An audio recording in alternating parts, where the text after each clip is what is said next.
Ay, magandang araw. Nagbalik naman ako. Papakita ko sa inyo yung pag yung ni-withdraw ko sa Hashflare.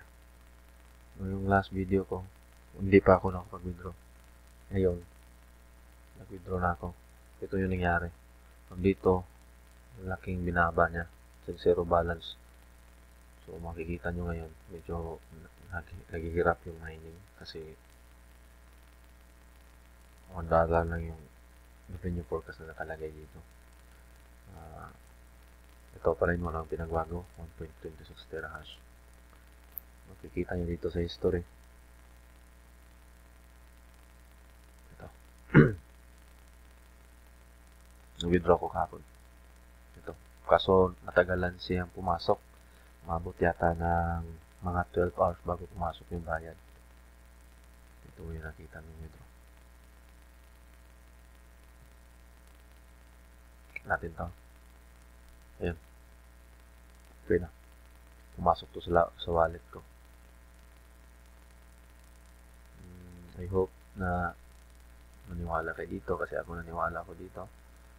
Makabukas dagdagan ko na naman yung hash rate power ko. So, try nyo dito mag-invest.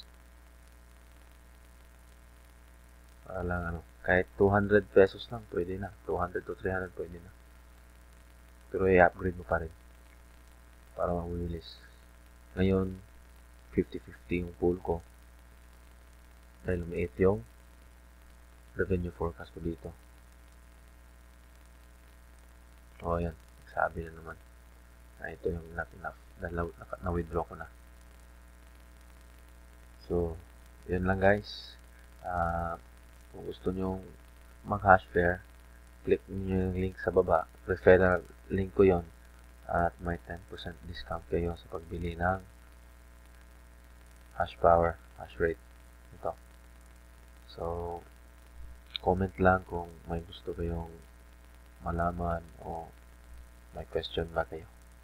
Yes, salamat.